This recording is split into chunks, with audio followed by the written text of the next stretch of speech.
It's Thursday night, and this is Tackle Shop Live. Thanks for stopping in.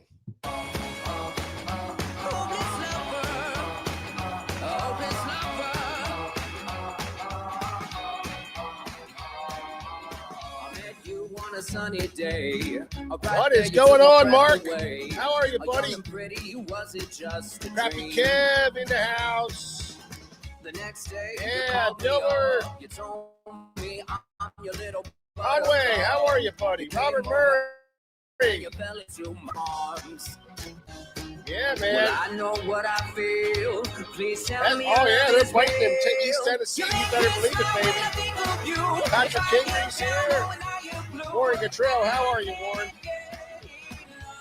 Chopin. DP2273, what's up, man? Frank Harvey's in the house. Robert Mills. What's up, buddy? How are you doing? Ronaldo, how are you, buddy? Jeff Santangelo. Mike Hayer's here. Matthew, how are you? Shane McNaughton. Ed Ranowski. Joseph Cascarino. How are you, Big Joe? Yeah, baby. You are doing a great show tonight. You know just what I feel. Please Michael tell Bradley's me here. Yes. You make me smile when I think of you. If I am down or when I am blue. Hey, whatever. How are you, buddy? Nick Cool's here. Al Armond, how you doing, man? Johnny Kopp, Danny Paus, David Schottlemeyer. Man, how is everybody doing? Welcome to another great edition of Tackle Shop Live. We come at you every Thursday night at 7 o'clock. And, man, we talk tackle, we talk fishing, we talk everything in between. We got a great show for you tonight. Mike Barr, Mark Goldberg, how are you, Mark?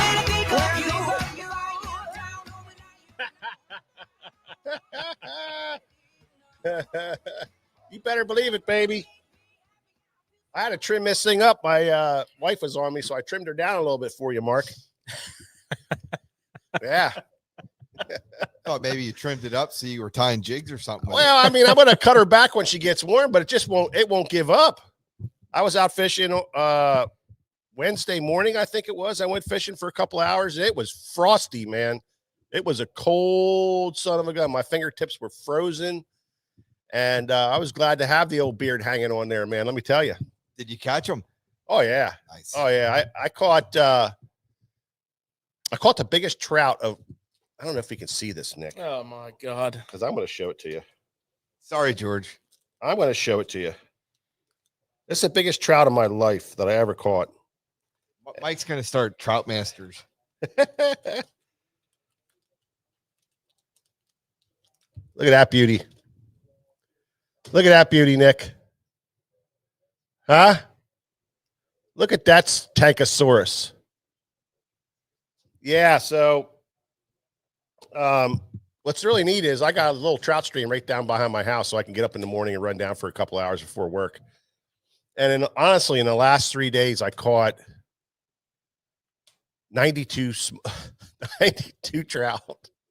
I caught over 40, and I lost count at 40. I caught over 40 on Wednesday, and on Tuesday I caught that big one. Well, let's talk about that big one. What'd you catch it on? Yeah, caught that sucker on a Berkeley trout worm. That the rig that I've been pimping out here at the shop. That thing worked, man. It caught that big trout, and then on Wednesday I switched up to my Galt minnow on a jig, and it was stupid.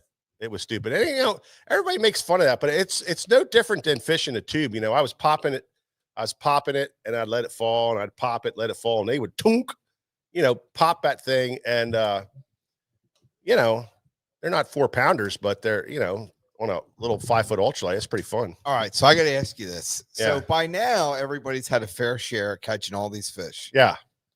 Now we talk about the ways you're catching them, but what do you see out there of why people don't catch them? Well, you know, trout fishing is no different than any other style of fishing. You know, you got to dial into the bite, and every day the bite is different. You know, some days they want it really fast and quick, other days they want it slow and low, and you know, so many people just fish this. It's just like all fishing, Nick. Everybody gets dialed into one thing, and that's what you do. You know, you go to this spot and you fish this bait, and then this is how you do it. I'm a minnow, guys will be fishing minnows and they're minnow men, and there's guys that power bait guys and they fish power bait. But I don't take that approach. I'm not in love with anything. I go there to freaking put the smack down on them. So I'm trying to figure them out. You know, I'm putting fluorocarbon leaders on and and I'm fishing like I was getting bit on a 3-inch gulp minnow, but they were just nipping at the tail and they kept missing it. You know, I'd have them on and the third time that happened, the bait was pulled off the jig. You know, the minnow was pulled right off the jig. So I was like, oh, you know, this cold got them a little bit weird. They're just nipping at it. So I went to a 2.5-inch gulp minnow, and I went 7 straight casts in a row. I did. So it's no different. It's no different than bass fishing. And the nice thing about this for me is I keep in touch with the water. I keep in touch with my senses. I keep in touch with the fishing aspect of it. And I'm on the water. At least I'm on the water, and I'm reading currents and reading water, and I'm just, I always said a great trout fisherman is a phenomenal river smallmouth fisherman. They understand currents, they understand seams and eddies and bubble patterns and all that kind of stuff. So, when I'm out there, I'm dissecting the water like I would for smallmouth on the Susquehanna River, and I'm not great by any means, but I'm being very successful at it, and I'm just whacking and stacking these things, man. I'm telling you, it's like unfair. I got to a point on Wednesday, I just started laughing.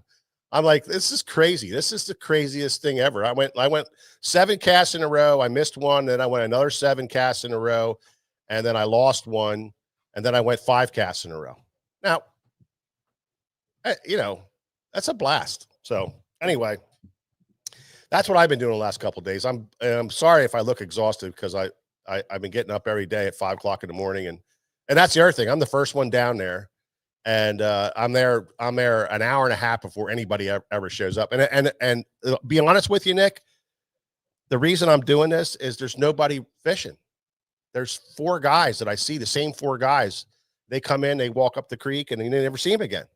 And they're having a ball doing their deal too, and there's just nobody fishing. So I'm trying to let people know that there's some great fishing out there. There's a lot of fun fishing out there.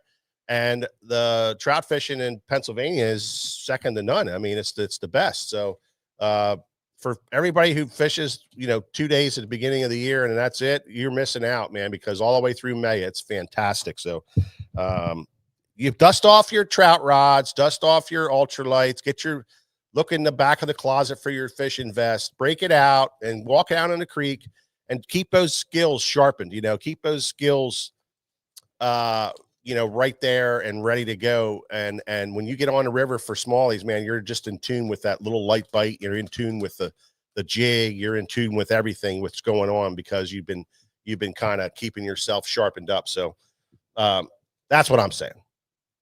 Georgia's busted my balls, but I don't care. Whatever. Hey, Nick. Yeah. We're coming up close on April the 17th. And April the 17th is the start of the registration for what quite possible. I saw it advertised. I don't even know how they got the date, but I saw our tournament advertised on a national tournament board yesterday. And then there was about 50 comments below it. Like it was the biggest string on that board about how great this tournament is and everything and the buy-in and all that kind of stuff. But so April the 17th is when our tournament buy-in starts. And for you guys that are on here which a lot of you do, but I have to say it anyway, for people that are new here, we hold a tournament here that is a everybody wins tournament. And what I mean by that is you purchase tackle for your entry fee. So you need that rod, you need that reel, you need those lures, you need that line, and you buy it from our sponsors for the tournament, who is Shimano, G Loomis, Jackal, and Power Pro, and you can buy in $250 per team, so you guys can split it up. You don't have to spend $250 each. You can split it up, get to $250 in those sponsors' products, and we have a ton of them here. You can buy them online, or you can buy them here in the shop, and that registers you for the tournament. So, and why I say everybody's a winner is, say we go down there, George and I go down there, and we, didn't have time to really practice, and we just have a so-so day and don't really do that well. And guess what? That's not a reasonable example. I knew you were going to say that. That's why I said it. I mean, I was just out front looking at my new boat. And I'm going to tear up the water. And so at the end of the day, when I don't get a check from the tournament, I get to keep my tackle. So I got my tackle in hand, and I didn't donate. I'm not a donator. And another thing about this tournament is we pay over $8,000 in cash prizes. So it's a very lucrative tournament. It's a fun tournament. We do great stuff. We have a great weigh-in. We have a great tackle toss. We do just have a great time. It's a really fun time down there. And it's a tournament for everybody, Nick. It's for father and sons, mothers and daughters, grandfathers and grandkids. When we get everybody, husbands and wives, all kinds of really cool teams get involved with this. And you would be very surprised to see how many women are there. There's a lot of women that get involved with their husbands or their boyfriends, fiancés. One was one year we had a couple that fished a tournament and getting married the next week. So, and she was like pumped up about this wedding. She was pumped up about the tournament, and they had a blast and had a good time. So it's a tournament for everybody. We do it because we want people to experience tournament fishing, the excitement in the morning, the excitement at blast off, the excitement throughout the day, and then the excitement back at the weigh-in, bringing your fish to the scales. It's a lot of fun. It's something that we've been doing now for many, many, many, many years. It's a big tournament. It's 200 boat tournament, but you got to get in. You can't sit on the fence and not get in. You got to get in. So April 17th is when it's going to start. There's going to be an application online. You can download it, fill it out, put your order in, or come in with that application filled out and signed, and you can be in the tournament. So great event. April the 17th. Look for it. Mark it on your calendar. The tournament is May the 17th, 30 days later. And the tournament is May the 17th this year, Nick, is going to be a freaking beatdown down there. Oh, absolutely. Those fish are going to go absolutely ape. That's a month away. A month and a week away, Nick. Huh? I know I can't believe it. You're not even going to need hooks down there. It's going to be that good. They're trained. Yeah, go down there. They're going to be jumping right in the boat. Well, so anyway, I just want everybody to know that this tournament's coming up. I want you to be ready to do this, ready to get in, and don't miss out on it for this year, because there's always that person. Man, I should have got in. I wish I would have. You want to know what's so cool about this tournament to me? I get to see everybody as I'm doing boat checks, and I've done this for other tournaments, and there's a lot of people in other tournaments that will back out. They don't want to do it because they had a bad practice or whatever. Yeah. But when I get to see everybody, and out of 200 teams, there's a long list of people who are like, I'm not on them. Yeah. But it doesn't matter. Yeah. Because they're pumped up. They get to fish with their buddy. Yeah. They already got product. Yeah. And we've seen it already where maybe you didn't do good in practice, but next thing you know, they come in and cash a check or get a good finish. I think you should reference the venue. Very true. I mean, the Chesapeake Bay. Right on. Now, like any spot in America that is good bass, and it gets a lot of pressure. But you know what? Good bodies of water can handle it, and they kick out mega bags. Yeah. Mega fish. So I've spent many years, maybe 30, 40 years down there. And what what I always has interested me since it's like, we had a light switch flipping event 25 years ago and all the fish got big. What's interesting, if you're in the Northeast, this is a place you can drive to. And I don't care where you live. It's not that far of a drive if you're in the Northeast. And you're fishing for, 5-pounders are fairly common. I don't want to use, I They're hate to say common. that, but they're pretty common. They're pretty common. 6-pounders are very obtainable. Yeah. Especially in the spring. Yeah.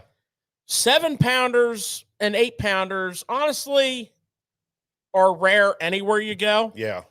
But I've already seen 3 over 8 this spring. So Yeah. what I'm saying is this. It's a great fishery. What a place to fish. And if you were going to plan your whole year's vacation around fishing a tournament on a mega production body of water at the right time, it would be May the 17th. Yeah. So, well, that'll be great. That's what's nice, George. The guys have been calling us, they started calling us in November this year. Hey, you have a date yet for the tournament? Do you have it? I want to put it on my vacation calendar. My buddy and I come. That's a date that we're going to fish together. We know that we're going to plan that. That's exactly what this is all about. It's about coming to something, enjoying it with your friends, your family members, all the different boyfriends, girlfriends, brothers, sisters. I mean, whatever. And it's just that date you can plan on. And this is that date that you can put in your calendar and know that you're going to go fishing on a great body of water and have a great time. And Nick, you kind of hit on it. You wouldn't believe how many people who really haven't ever fished down there before cash a check. It's a staggering Every number. year. It's a staggering number how many of the top payout people are people who just, went down there fishing and they got into them. So you never know what's going to happen. You never know when you're going to fall in that pile of fish. And this could be the one. Yeah, I'm looking forward to it. Of course, I'm not going to enter this year. I'm going to be there, as a support observer, support staff, morning tournament prep. I'll be, doing your generally thing. speaking, the Tony Robbins of the morning. I'll be motivationally speaking everybody. I mean, when they take off after I'm done talking to them, them hammers are going to be down. Okay. And then we're going to go out and ride around in my new boat and take some pictures of the crew. I mean, my new boat being Nick's new boat, which leads me to something I want to talk about. I was just out in the parking lot. Cameraman Nick got a new whip. He got him a new ride. Man, that thing is sexy. sweet. And he went skeeter, and which is near and dear to Mike and I's heart. Yeah. And he went with that new FXE. And it's badass. And congratulations, Nick. You deserve it. You work freaking hard. I appreciate it, guys. But what you got? You have some kind of a new promotional deal in your world, huh? Yeah. You're on Team Skeeter. Oh yeah, Team Skeeter. I mean, Yamaha. Team Skeeter. Welcome to the family, bro. Thanks, George. Welcome to the family. I don't know if you're going to be at the, all the events we have and the meetings and stuff, but it's great having you on board. So what do you think? Well, today, as you guys now know, I took a trip to Raystown, had to do a break-in of the motor, and I'll tell you, it's smooth. It's smooth. It rides really nice. It's laid out really nice. You guys seen it? No, it's freaking sweet. Yeah, I'm just very excited. I can't wait to go fishing. That's what. Yeah. Well, we used to always, back in the day, especially when you got your first new boat, you're like, oh, this is the greatest boat ever, and you had your Skeeter guys and your Ranger guys and your Bass Cat guys and your Triton guys, and today there's just a lot of really good boats, Really? Yeah. you know? Mhm. And you would think so. I mean, they've had a lot of years to get the Yeah. running surfaces dialed in and the Yeah. setups with the motors but you know, you're always partial to that one brand. And it's going to be fun to see how Nick adapts to the Skeeter life. Yeah. Because you know, if you're, you know, if you want to say who's the top boat brand out there, there's about 6 or 7 of them, maybe 8 of them. So he's in that he's high rolling now. Well, High roller. Nick, behind the scenes when you were doing your thing and getting yourself all signed up there with the Skeeter guys and working with them, Kevin and I have been working on a little side deal and Side hustle. Does it And involve me getting a new boat? well, it had to do with Nick signing on with Town Marine Okay. And- Not me. and doing your and getting your boat and being a Town Marine boat owner. That's nice. Good for Nick. So what we have going on for our tournament, Nick, and I don't know if you know about this or not, but what we have going on is if you bought a boat from Town Marine in the last 10 years and you win our tournament, or the highest placing person who bought a boat from Town Marine in the last 10 years, $1,000 payout. Really? $1,000 payout. That's sweet. So highest placing. Doesn't matter. You don't have to win a tournament. If you're the highest placing Town Marine boat owner and you bought the boat from him in the last 10 years from Town Marine, you're going to get $1,000 check from Skeeter. Very nice. It's a Skeeter. What do they call that? Skeeter owners type of thing. George? Benefit. Yeah. And we negotiated that with the guys at Town Marine. Kevin was all fired up about it, and we partnered with them, and we're going to be pushing that real hard. And they're great guys. George has been with them for working with those guys for a lot of years. Been with Skeeter for a lot of years. I got Kevin into the business. And Kevin and Town Marine, they were the largest Skeeter dealer for many years in the country. So they know how to sell boats. They sell a lot of boats. So anybody who's bought a boat from them in the last 10 years, I would say it probably has to be a Skeeter. don't quote me on this. If Skeeter's writing the check, I'm pretty sure they're not writing Don't a quote check me for on a this. used Triton. Well, I think it's Skeeter, G3. They're major brands. that They're they sell. the major brands that they sell. Well, you might want to clarify that. Well, I'm just saying we're going to have this all clarified by That's pretty awesome. but I'm Huh? telling you, the highest position gets another $1,000 on top of whatever you win. So Wow. there you go. Courtesy of Town Marine, great guys up there, and facilitated unknowingly by Nick Wink, Awesome. Cameraman Nick. Awesome. Good stuff. Great. Good stuff. All right. Well, we have that to Yeah. look forward to. In the meantime, Yeah, get out there and fish. I mean, it's on like Yeah. Donkey Kong it right really now. it really is, and this is such an exciting time of year. Let's get it going. But guess what we're going to do right now? We're going to talk about some stuff that we love talking about, and that's tackle. Yeah, And we baby. call this section Tackle Talk. Oh, yeah.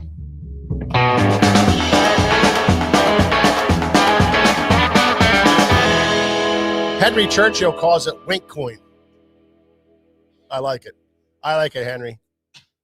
Okay, guys. I got a new reel to go over with you to kick it off. Tonight on Tackle Talk. We got a new book. That's 4 of them we filled so far.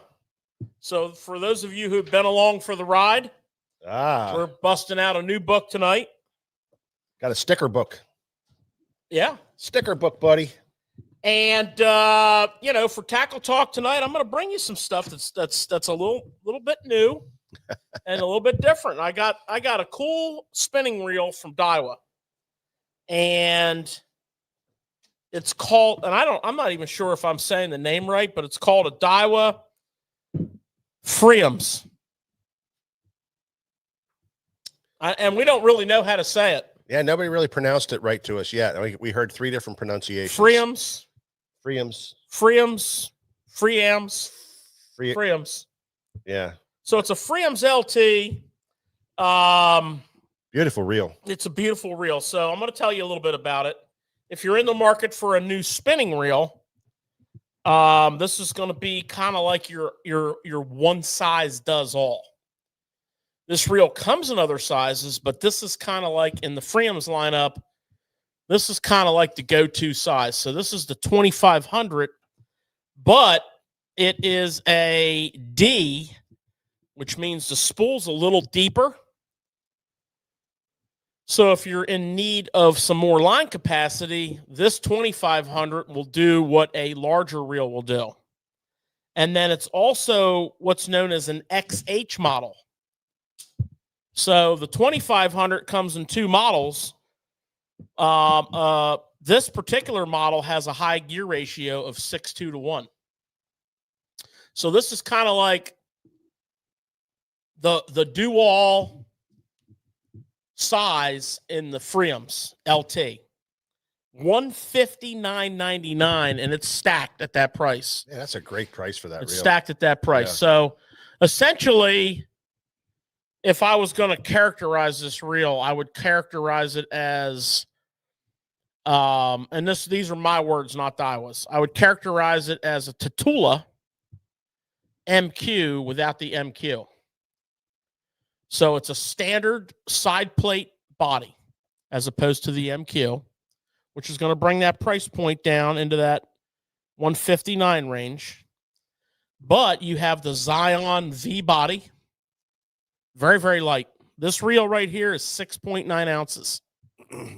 And this Zion, no flex. If you grab that rotor and you grab this body and you torque on that, there is no flex. That's really critical and important, and that is amazing that they can do it with that. I mean, I don't know. I remember back in the day when graphite bodies first came out, and like hooking. You could turn them, Nick.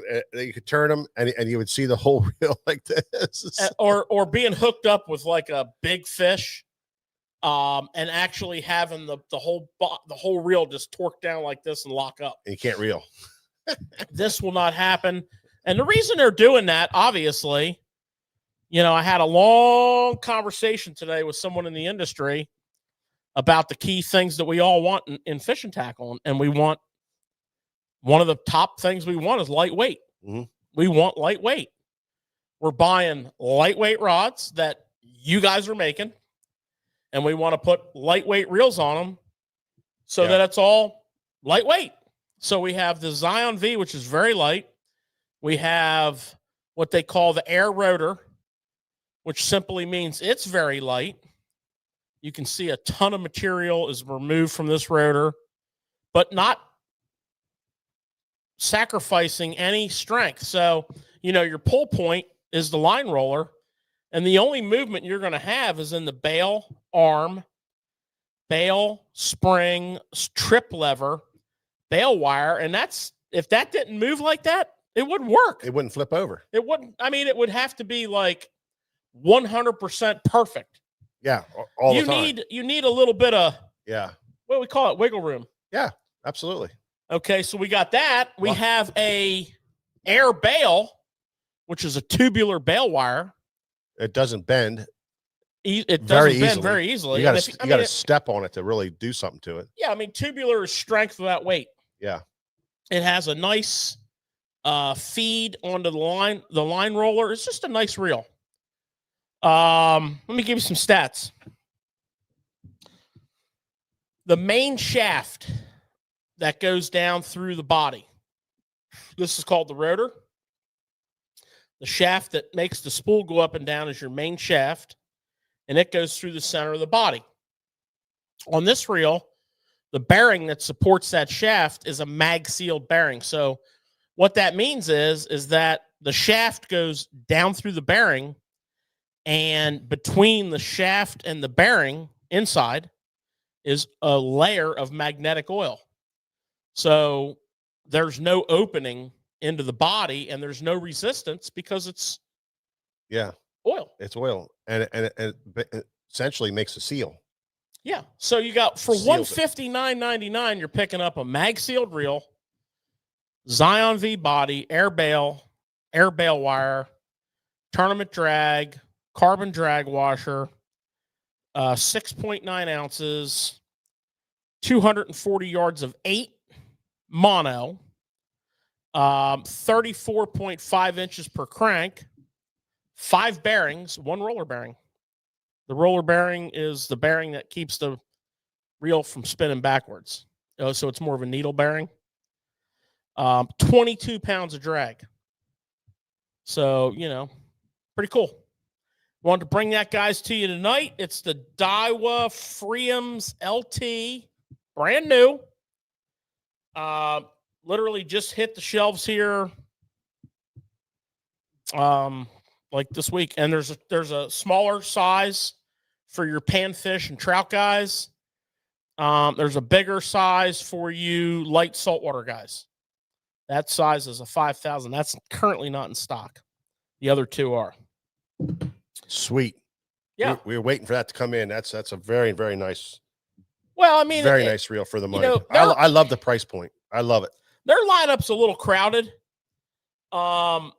Their spinning reel lineup's a little crowded, but I get what they're doing, which is offering a lot of features at different price points. So, if $189.99, squeezes the budget on the rod and reel combo for an MQ reel, you can essentially get very similar technology for $30 less and apply that money to your rod. And you know what my saying is, when you're buying a rod and reel, you got to feel them before you can reel them. Oh yeah. So, I'm big on putting the money on the rod side of things. Oh yeah. Yeah. So here, with Daiwa, with their lineup being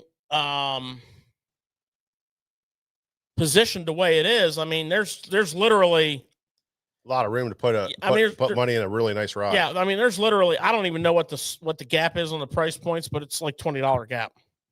Yeah. So you can pretty much dial it in, and this is a sweetheart of a reel. Beautiful reel. Daiwa Freedoms LT.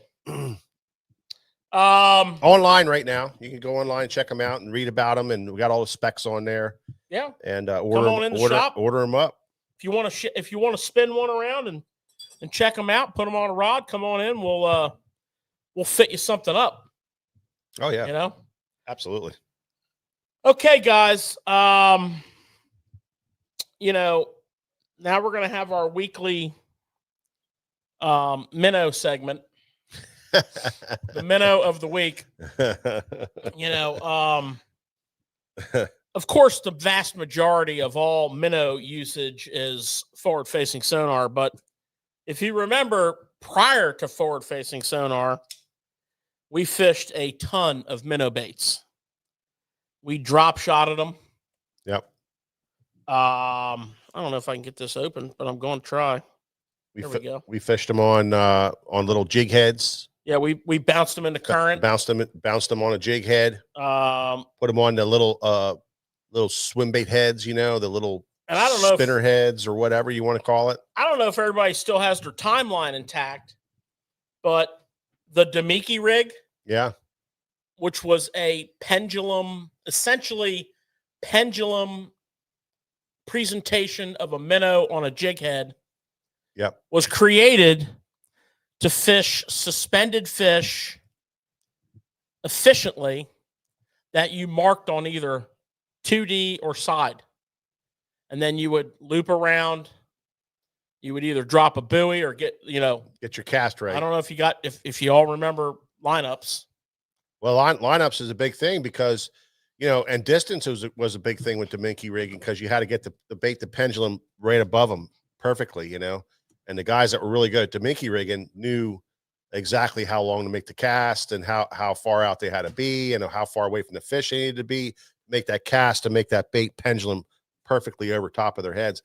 And there's been a lot of tournaments won that way. Demiki, especially in the early part of the season. Hey, you might have heard of a guy by the name of Jeff Gustafson. Yeah, Gussie won the classic doing that. Mm-hmm. Yep.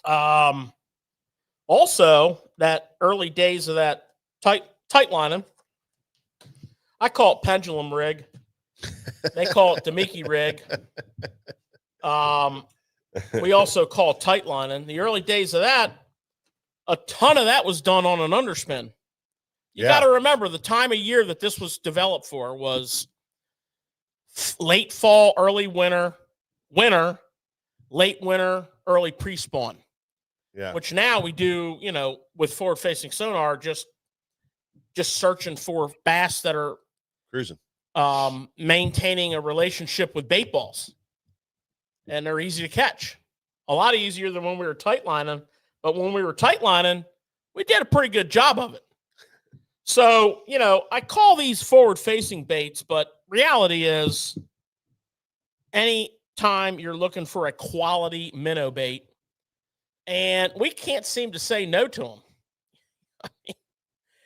I mean, the beautiful minnow baits that are being created in the race to dominate the minnow market,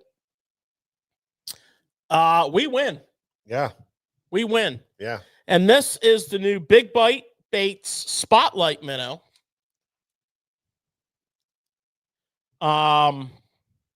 Which has already won a tournament this year by the guy with the concept, Mr. Drew Gill. And, of course, he was forward-facing because that's how he rolls. But it's a pretty cool bait. And the thing is, if you're skeptical like me, when people bring you these concepts of these baits and, they're being explained to you, you're like, the Charlie Brown voice. Because you just heard it time and time again. But the reality is, if you take a minute and you listen and you look and you have done this kind of fishing, it's easy to weed out the money grabs from the actual baits. Excuse me. I needed that. What the hell? It's been a long day. Jeez. Here's trout season. Trout season's hard on me. So we have a 3.25 and we have a 4.25. I think I got that right. Yep, you're right. Yep. So for size reference, for those of you who can't lay hands on them and you're buying online, 3.25, 4.25. And they have the eyes on them, Nick, which is, a lot of guys believe in those eyes 100%, so they have the eyes molded right into them. Well, I'm a big believer in the shad dot too. It's kind of I mean, I'll literally take a Sharpie pen and put a shad dot on both sides of that. Yeah, it's kind of a flat-sided bait. Yeah, it is. It's kind of flat. It's got some real key features to it that make it roll. That's the thing, that your bait's got to roll. Yeah. If you don't sell, in the restaurant business, you don't sell the steak, you sell the sizzle. Right. In the minnow business, you sell the roll. Okay, it's got to roll. And when you rig this up with your jig head and give it the old shake, whether you're rod tip down or rod tip up, you're going to get a big time roll. And you know what's really aiding that, guys? The air chamber right in the middle of that thing. Let's see if we can see this. I've got some tools here to point that out for you. Right there on an angle. That is a hollow air chamber molded into this bait and a tapered tail design. But I want you to notice the tail is flat. A lot of these minnow baits, the tail is horizontal or vertical? Vertical. Vertical? Bro. Vertical, bro. Vertical? This is horizontal. Horizontal? Flat. so that your tail is flat on this. Okay. So this is the Spotlight minnow, and 3.25, 4.25. This color right here, which I think is very good clear water color, is called smoke shad. So if you got yourself a nice little clear water environment, you got your smoke shad. Kind of got that pro blue look to it, Nick. Nah, it's more gray. You think? Yep. Well, from my angle, look, had a little pro blue in it. Let me change the angle for you. Yeah, there's a little pro blue in there. Old school. And then we have the, this is kind of like one of those colors that if you're designing a line of baits, you're just going, there's like 6 or 8 colors you just auto load. This one here they call Pearl Shiner. That's pretty standard. White ice. Very good. Here's one, Mike, I think you'll find interesting. It's called Pro Blue. There you go. It's got a lot of pro blue in it. It's got a lot of Pro Blue in it. Pro bluish kind of look to it. Interesting question from Al. What hook to use without damaging the air chamber? It's not necessarily a sealed air chamber, Al. It's a hollow. So it has a buoyancy and it affects the balance of the bait. You're just going to rig literally right through it. It's not like you're going to let the air out of the tire. But that's a great question. Here I grabbed another color here because I think this is a kind of a standard color, and that's a Wagasaki, a live Wagasaki. I love the little yellow speck at the tail. Mm. Again, clear water colors. Yeah. You're tricking fish. You have fish that are up close and personal looking at your bait, and you're putting the old trick on them. The other thing that looked nice about that bait, George, is as you're holding it, I didn't get to touch any of them, but it looks like there's a lot of life in that bait. They're very soft looking and very lively. Real soft. That, and just picture that tail in the water, sashaying back and forth with that body rolling. It's got some ribs back there too, George. Yeah. Like little ring ribs back there for some vibration and whatnot. What we're noticing with a lot of these minnow style baits, Nick, is the plastics are really soft. Yeah. They want a lot of movement. They want a lot of to get this bait to do what it wants to do. They got to be soft. And I'm telling you, they're beautiful, soft baits. That one there is called Blue Gizzard. Might have a little blue in it. Yeah. So that's the Spotlight minnow. Let me tell you about this. Excuse me.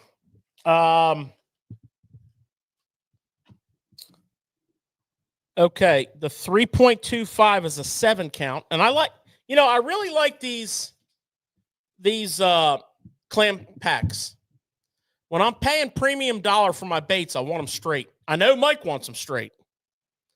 And, keep your baits in your clam packs. You can get like, there's so many worm binders, Rapala, Gamakatsu, and you can just put all your, you can have one just for minnows. Mike and I have a bag that we change from boat to boat, and it's our minnow bag. And you can just open it up and just kind of flick through the pages. But keeps your baits nice and straight. And they're $6.99 a pack, so you're getting 7 on the 3.25. You're getting 5 on the 4.25. Although I gotta say, and my count might be off a little bit, but I see 6. So going from the Big Bite Baits description, I've already discovered a huge, huge problem. So we're gonna make that a 6. And taper tail design, all that good stuff. A good many of them are in stock now. That we really didn't bring this one to you too quick because they've been coming in dribs and drabs. 2 here, 2 there. What a pain in the neck that is. You know that? We're looking good though now. We're looking real good. Yep. Okay, so I fished last weekend, guys. Did you fish last weekend, Mike? I did. Did you fish last weekend, Nick? I did not. I fished on Easter. Nice. Yeah, I was out. I did too.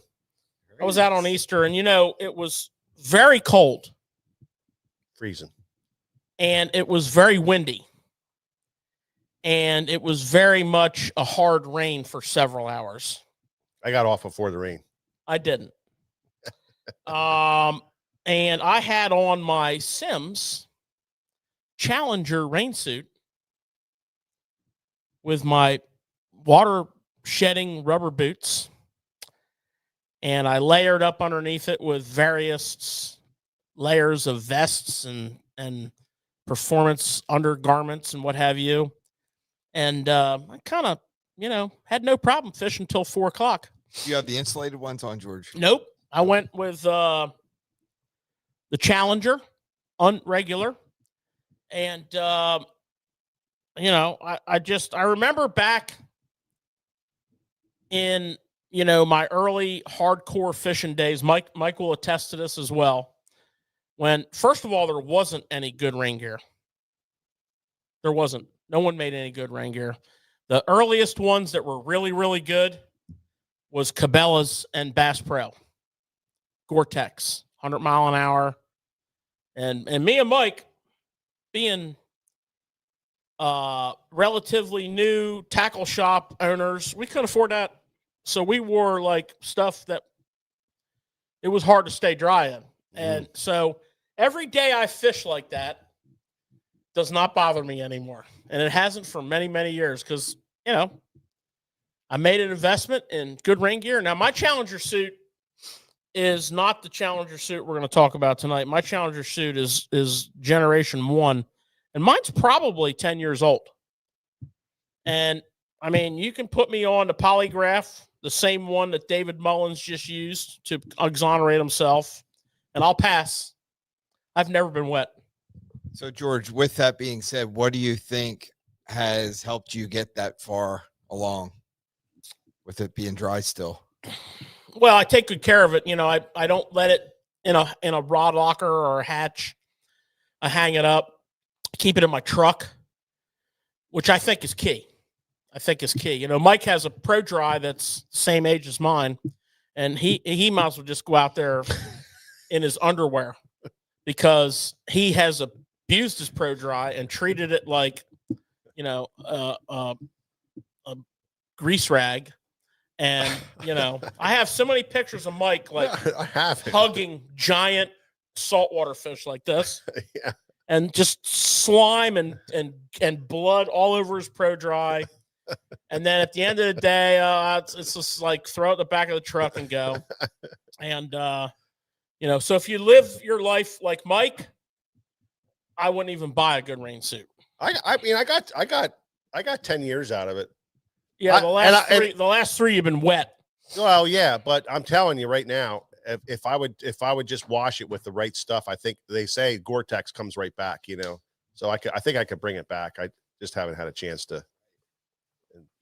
I do have another suit. I wouldn't bother because you're going to clean it up, bring it back, and by the end of this year. But he said a very critical point. The reason why it's so bad, Nick, is because I was catching giants. Oh, I have the pictures. Giants. So what I got for you here tonight, what I need is a nice little rack right now. I like how they put the Sims in the back, Nick. That's nice. Isn't that cool? Yep. And it's reflective. So when you're out there bobbing on your face down because you forgot to put your life jacket on, you're bobbing face down, we can find you. You know what we call that? What? The reason you like that's a flex. That's flexing. You're just out there telling the world I got me a Sims. Look at that. Right there, baby. Flexing. I'm walking around like a stud man right there. Humble bragging. Humble bagging. Okay. I need me a nice hanger system, but I don't have one. So what we're going to talk about here real quick, and I know you guys are digging this because I know a lot of you probably didn't fish on Easter Sunday because that's not really a socially acceptable thing to do. It's not. But not if you have family. For those of you who have been fishing the last few weekends, I know you've been cold, wet, and you're just like sick of it. And I'm here to help you over that hurdle, that mental hurdle that you have that is only focused by the price. So, you know, figure 10 years minimum. Okay, each piece is $330. That's $660 divided by 10. Now, I'm not sure if you would pay $66 a year to be dry, warm, and comfortable or not. I would pay $660 a day to be dry, warm, and comfortable. Well, some of the guys I think he would too. Some of the guys I fish with, they ain't coming back. Well, yeah. You can be like, your lips can be blue and you can be miserable and you're not coming back. Yeah. So they have made some changes. We almost killed a guy one time because of it. We did. Didn't have good gear. We did. Well, he did have good gear, but he left it in the truck. That was a mistake too. But I digress. Yep. So there has been some changes to the Challenger. This is the first change since day one. And it's the material. So now we have, it's always been a 3-layer. Okay, the outer layer, the inner layer, which is a nylon, which is going to go against your hoodie or whatever you have on. You can see this storm flap is like industrial. Everything is that inner layer. All the seams are like, I mean, they're taped. They use the word taped. These are welded. So you have a nylon, you have an outer layer, which has a little more body to it, a little more tooth to it. And you have stretch. There's some spandex in this bad boy. Ooh. This is like the yoga pants of rainwear.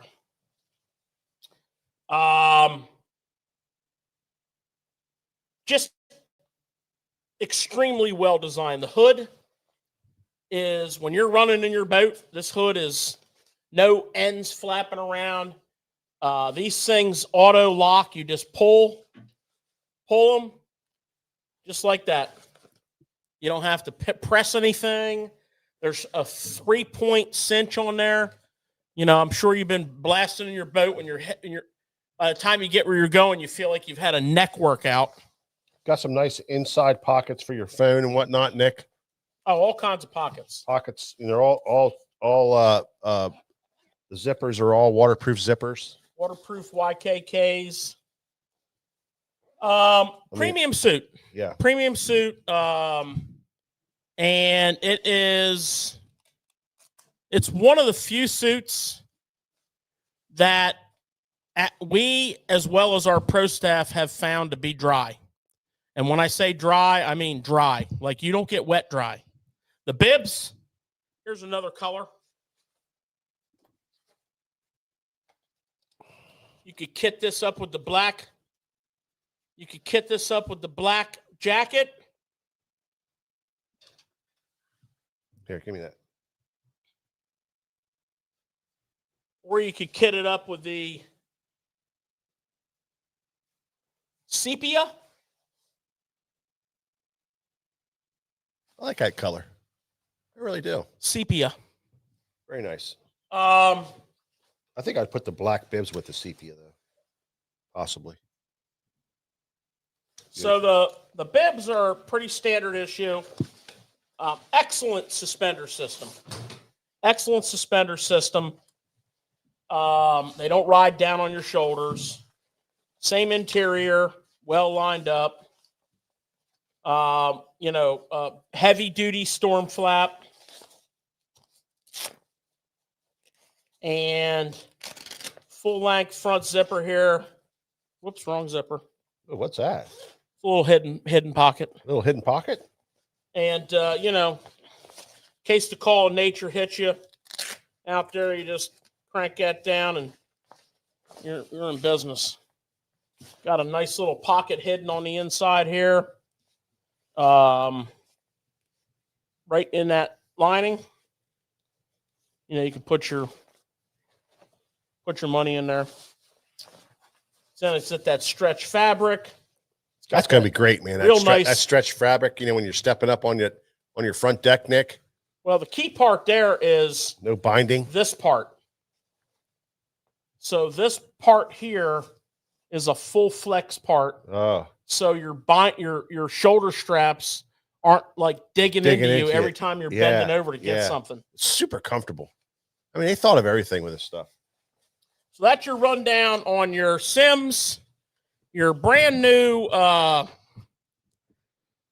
Challenger. So it's $330 per piece. And you can check them out on the website. You can come in the shop for a fitting. We carry them up to 3X, medium to 3X. If you need smaller than that or larger than that, we can handle that with an order for you. But primarily medium to 3X fits like 99% of the people. And George, you know, what's cool is we're talking about the rain part of the suit. But I'll be honest with you, this time of year, I don't care if it's raining or not. I'm wearing my suit because when I'm flying down the lake first thing in the morning, I want to be warm. I don't want the wind to go right through my body. Great point. And, you know, they work perfect. I love the bibs and the jacket in the morning, man. When it cuts all the wind off you, keeps you nice, you know. And then also, you know, especially this time of year, you get the wet seats. Yeah. You know, and who wants to start out with a wet butt first thing in the morning? You know, when I get out of my truck, I roll on into my bibs. I hang out with my bibs on, and then when I get in the boat, then I put my jacket on right before I'm about ready to roll, and then I zipper that sucker up, and I'm good. I'm good. Well, the other thing about that is that membrane, that it's a breathable, waterproof membrane. It's essentially a knockoff of Gore-Tex. Very good one. It's also a wind stopper. So those membranes act as a wind stopper. Yeah. So you're getting none of that cold driven wind penetration. You just don't feel it. So it adds insulation as well. I think the big thing you said, George, is it's an investment in your fishing. You know, a lot of us work and we have limited time to be on the water. And there's days where it's going to rain. And if you don't go, then you have to wait a whole nother week before you go fishing again. So this is the thing that we came up with, you know, after miserable times of doing this. It was like, you know, we just have to bite the bullet, man, and we have to get good stuff. And when we did that many years ago, it was an awakening for us, so that we are able to fish in driving down rain on a Sunday when that's the only day you get to go. And George said it, you know, what was it, $66 a month? I mean, that's if you take care of it. But the deal is what Mike's saying. But the deal is if you want good gear, yeah, it costs you a little bit. Costs a little bit of money. Yeah. And it's not $1,000. Really, the Sims Challenger. One of the best. It's one of the best in the top 3. Yeah, it is, of all rain suits. And a lot of the ones that are making all these crazy claims, they haven't been out long enough to prove it. Yeah. I know the guys that work here, the guys that are on pro staff here, the guides that we have on pro staff, they know which ones keep them dry. Oh yeah. That's another thing. You know, George and I guided for 25 years and if we miss a day of guiding, that's a day you can't get back. So you have to, when you book a trip, you're going. Well, plus those guys know what keeps them dry. Yeah. So that's your tackle talk tonight. Pretty interesting. A little mix up, did a little something a little different there. You know, the number one day in the shop here for rainwear sales is Monday, because you fish on Sunday or Saturday and you're like, that's it. I am done. I have had enough. I can't do it anymore. You know, free up the wallet and live a good life. So the last couple weeks, fellas, I want to say it's been about 2 weeks, maybe 2.5, something like that. We've been doing a contest with Rapala. Let me grab it. I'll get it. we've been doing a contest with Rapala, our good friend, our Rapala rep, Charles Daughtery, put together a nice little prize pack for Tackle Shop Live. And, we've got all kinds of like Crush City. There's some hedgehogs. We got some stickers. Rapala, Crush City stickers. You got to have stickers. We got all kinds of the new snares, the new lipless bait, the snare, which has been, coming out of the gate, doing 98, as Fat Cat would say. We got the new deep Precision Extreme, bunch of colors in that. We got the 12 DT 12, which we're DT people. Yeah. Got a bunch of colors in that. We got some Storm, Chug Bug. Oh, you got to have a chug bug. Another Chug Bug. Another Chug Bug. Whole box of stuff here. And the deal was, if you bought 3 items from the Normark family, Rapala, BMC, Suffix, Storm, Blue Fox, Crush City. Probably missing somebody. But anyways. Great partnership with those guys. They're a great partner at SFT. You got in the draw. Yeah, you guys that didn't fish our kayak tournament last year because maybe you're not kayak guys. Rapala is our title sponsor of our kayak tournament. And last year, everybody that registered got a $99.99 valued oath rod. What was the tournament registration? $100. Hmm. Got your money back. So they're good people, and we work with them, as we do with many other companies. So I'm stirring these up real good. I'm going to have Mikey Boy draw one out here. Yep. I tell you what, I think we should have Cameraman Nick draw it because Cameraman Nick's going to draw it out. Nick has got a lot of neat stuff going on right now. He's kind of like living on cloud 9. He's picking some awesome tickets here. And I'll tell you, it's exciting. The winner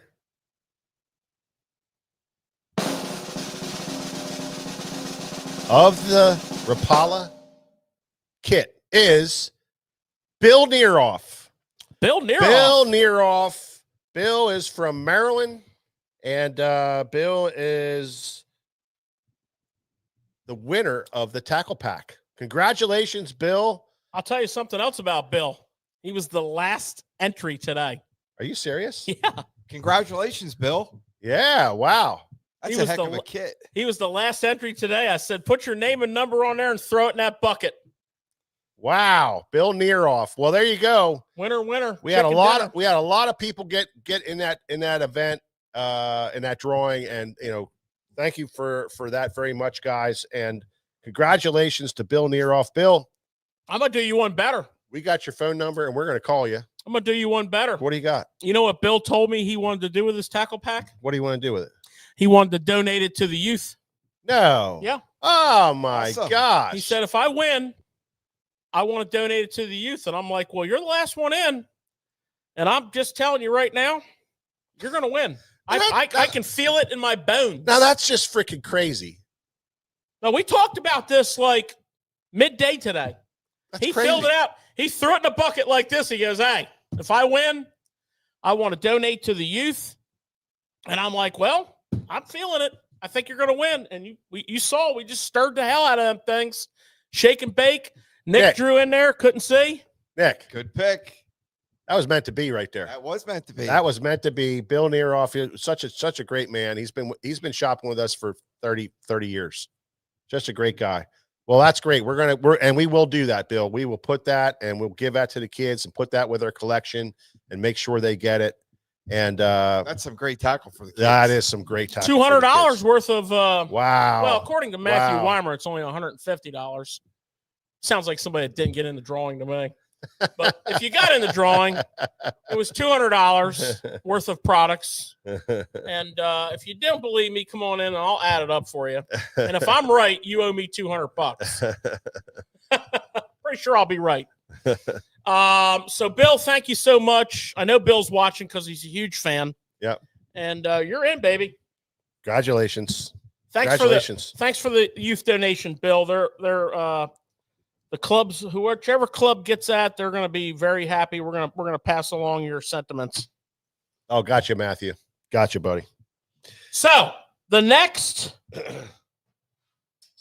drawing. Do we have another drawing in the pipeline? No. Well, let's start one. Yeah. So the next drawing is going to be we're going to work on it, but I'm thinking it's going to be a Daiwa since we did the Freedom's reel. And we have a bunch of the Tatula AFCO shirts that you get when you buy a Tatula. You have to mail in for them. Unless you're SFT. We got boxes full of them.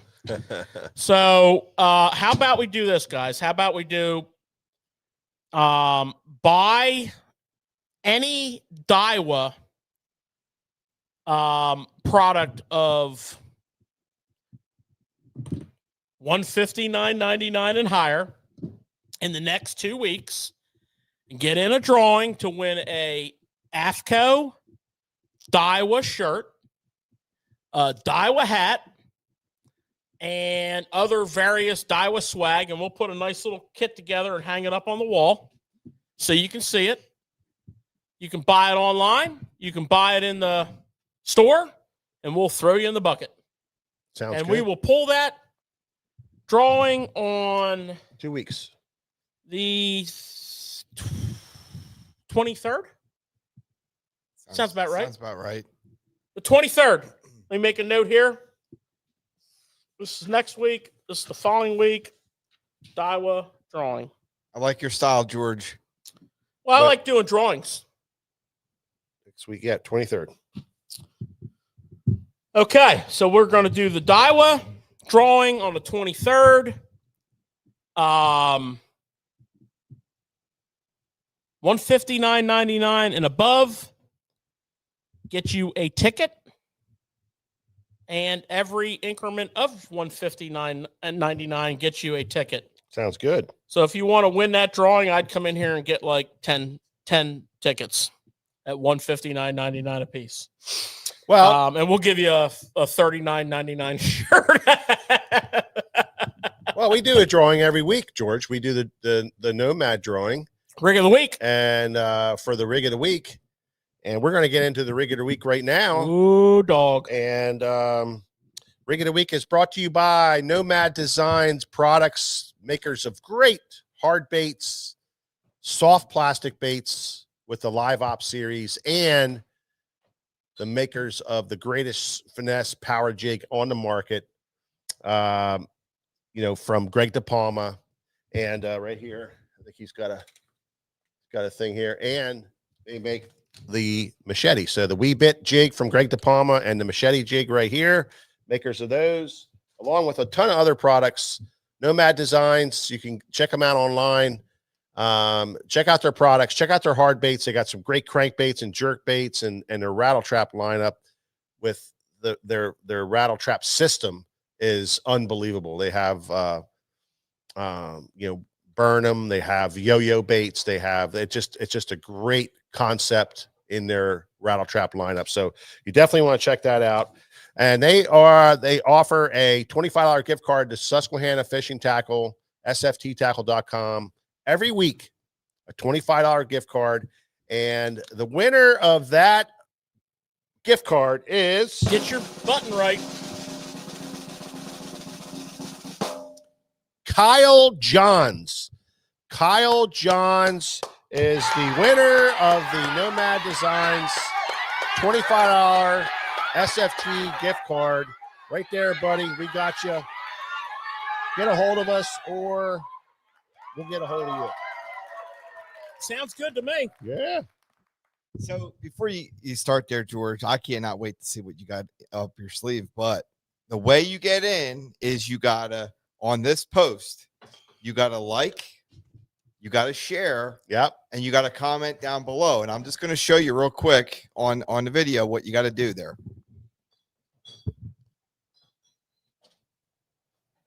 So you got to like it. You've got to look up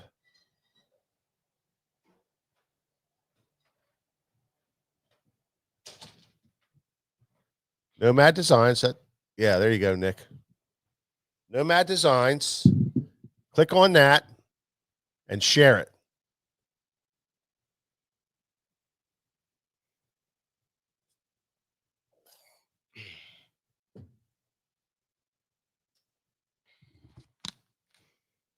And comment. That's it. That's like, it. Comment and share. Yeah, that's it. it. And you can get in on the chance and opportunity to get a $25 gift card, which happens every week. We've been doing this for 10 weeks or over 10 weeks already. So thank you so much to Nomad Designs. Check out their products, everybody. They a big supporter of Susquehanna Fish and Tackle, and they got great products. And if anything, check out Greg DePalma's jig, the Wee Bit and the Machete. Unbelievable jigs. George is going to go over some of that stuff tonight. So check them out. All right. What is the rig of the week, George? What are we talking about? What do you have for us for rig of the week? Well, I'd like to do. I'd like to answer your question with a question. So I know you're a big flipper. I love flipping. I know you love flipping. I mean, love flipping. I love you that know, bite. Doink. I know, like you and Joey and Evering and me have been in the boat already where it wasn't even a good flipping bite, and we just put the motor down and flipped for like 2 straight miles. It was fun. And I mean, like picking. It's just that the whole Anticipation. that bite. Yeah. You know, I call it the jig bite. Yeah. But the pressure bite's good too. Yeah. And I've spent, you know, I'm a flipping junkie. I'm a jig flipping junkie. I'm a Texas rig flipping junkie. I know you are. I know you are, Nick. I mean, if we could, we would talk about flipping every week on this show, but it might get a little boring. I don't know. Maybe we could do 52 weeks of flipping. We can try. I don't know. Wouldn't mind it. But here's some observations I have with flipping. And these were real life on the water, come to Jesus moments. One is flipping super shallow tidal water on low tide.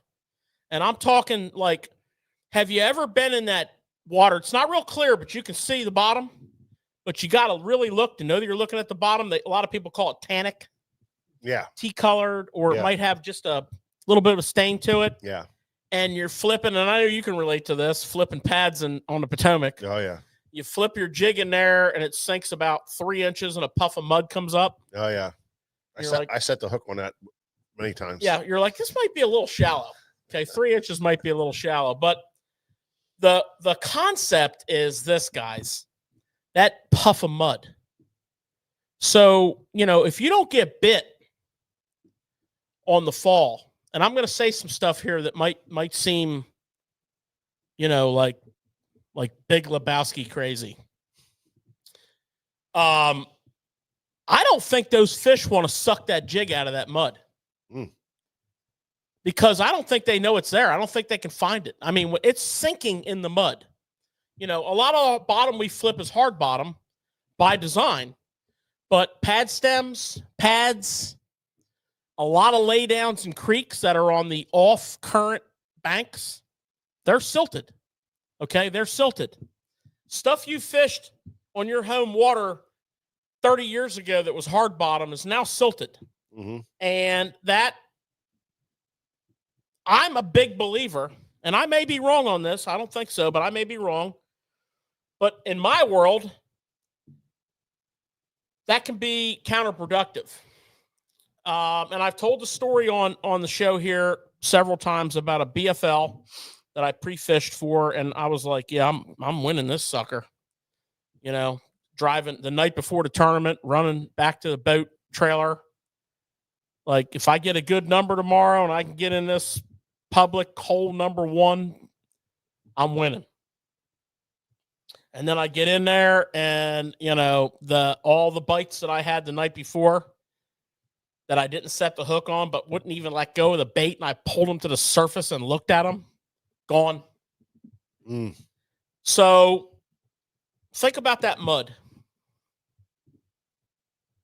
and the bait thumping down into that mud, and think about the silt, and think about going into that marina that's been pressured, and it's a spawn event, and you can't see them, but they're getting ready to bed or they're around there, and you can't get bit. And the night before, you were like, you could have swung on 25 pounds every hour. And, there was something coming out back at that time. There was a technique that was peeking out, and it was called power shotting, Bubba shotting. What a great concept. I'm sure a lot of you guys do this. If not, hopefully the Tackle Shop Live crew gives you something to think about. We're simply talking about flipping a drop shot. And if you ever heard me tell that story about that BFL, when I had that moment of clarity, I sat down on my boat and I was like, putting my rods away. That's how I do. That's how I process when I'm totally freaking failing. I wrap them all up, open up the rod locker, put everything away, close the rod locker, and open it back up and get a rod out and start re-rigging. It's just kind of like a little mental process. And all the people around me probably think it's a mental process too. Yeah, mental. And I looked down on the floor of the boat and I saw a 5-inch black Senko. I saw a 4/0 Superline EWG. Not the right hook for the situation. I saw a drop shot weight, and I picked up a rod with 20-pound fluoro on it, and I rigged up a drop shot with a 6-inch leader, but I wacky rigged the bait on this hook. It was kind of ridiculous.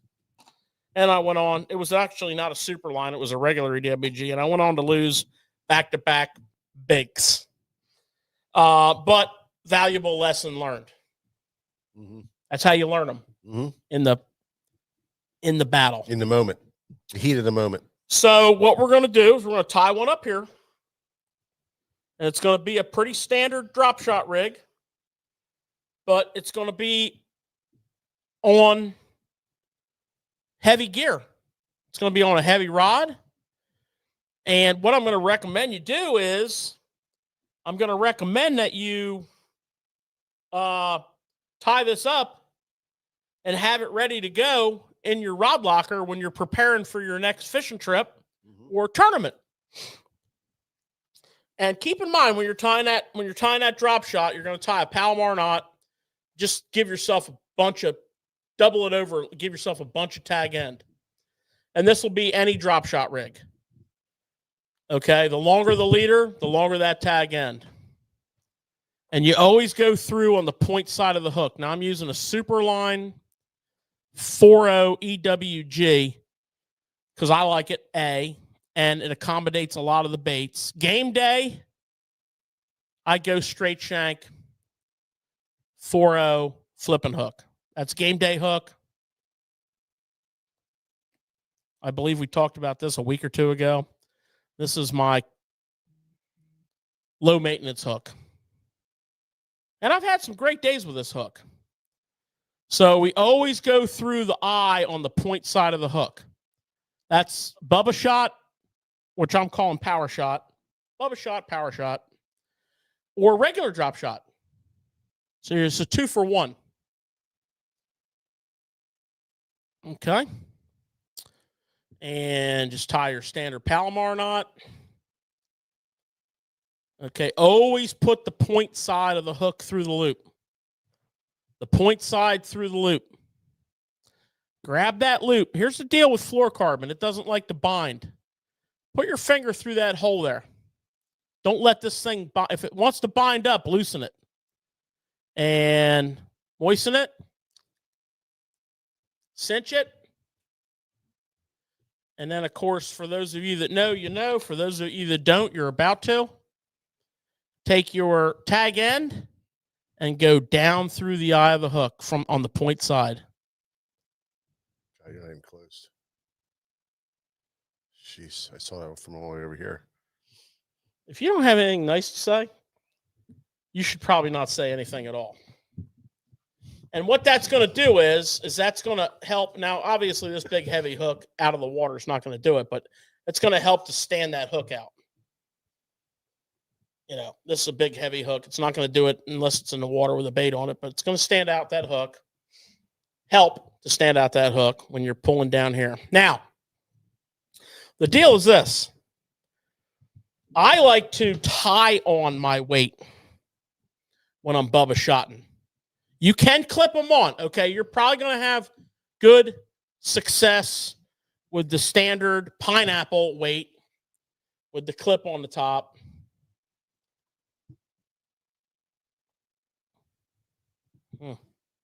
Yeah, I saw it. That doesn't suit me. The pineapple weight with the clip on the top, which you're probably all familiar with. Here we go. The devil is in the detail.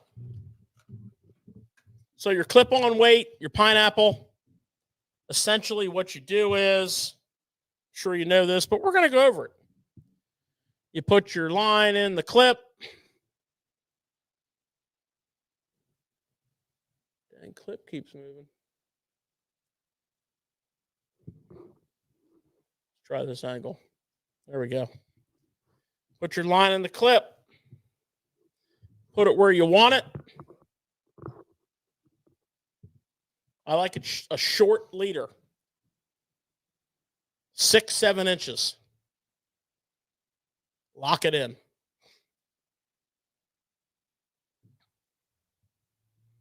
Now, my preference is when I'm tying mine up is I use a open eye, a ringed eye. A lot of people call it a free rig weight.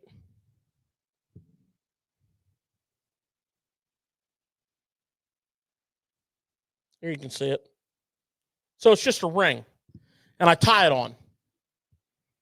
This is a tungsten VMC, you know. How heavy a weight you put on there? I like a little bit more weight than normal. So I'm usually doing like a 3/8. Yeah, that's heavy enough. I don't do anything more than a 3/8. A 3/8 will do it. Yep. I know guys that do that in the grass too, and you might have to use a little heavier one. That's a modified version of it, and you're very true. Yep. If you get in some thick clumps, you may have to go to a half. But I like that. And now bait-wise, I mean, the rig does not determine the bait. The bait determines which hook you use. But, I mean, whatever you like to flip, right? So I'm going to go with my power rankings on this. Guys, feel free to chime in. Feel free to come into the comments and tell us your favorite flipping bait. And this can be for grass or wood. This is an excellent technique in the whole entire spawn period. Because what happens a lot is you got to get, sometimes with fishing pressure especially, you got to get that bait up off the bottom. It makes a difference. I might even shorten that up a little bit.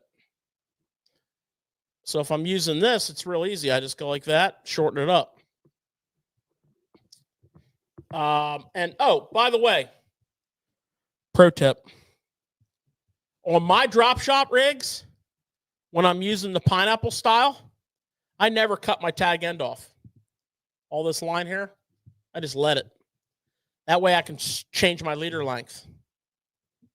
It's really hard to make this leader longer if you cut your line off. Now, I mean, I might not let 18 inches of line flop around out there, but I'm going to let double that. But it's real important to get that bait up off the bottom. And it's real important to rig this up ahead of time. Because I know you, I know you, I know you, and I know all of you. And a lot of you will not stop fishing to rig this up. You know, so I'm a big Sweet Beaver fan. Reaction Innovations, OG, that's my brand. That's my bait. Have just phenomenal success on that bait. Also a brush hog style bait. I don't think the brush hog style bait, I don't think enough of you are using that in the spring period that we're talking about. Tell you what, you want to get this thing out of the package. You might want to do that the night before your tournament. So this is the Rage Hog from Strike King. I love their plastics. Of course, my brush hog of choice is the OG Zoom, but I have to fish this year. Okay, brush hog style bait. So my routine is to go through my processes: the beaver style bait, the brush hog style bait. If it's a real tough bite, the craw style bait. It's more compact. It's got that subtle wag of the tail. Whatever. There's so many good baits. The bait you were throwing there was the Senko. I was wacky rigging it. Yeah, so you can change your hookup Absolutely. and have that, you know, for a wacky rig. And in that particular tournament, I had the wrong hook. The only reason I didn't probably win or for sure finish second, because I lost back-to-back 5+. Mm-hmm. And it was just demoralizing as hell. And it was the wrong hook. It was like I was doing the right thing, which I never did before, ever. I just didn't think it through. And then after I lost the first one, I started thinking it through. And I changed the hook. And then I lost the second one, and I started thinking it through even more. And, you know, it's just, you learn your best under fire. I know you learned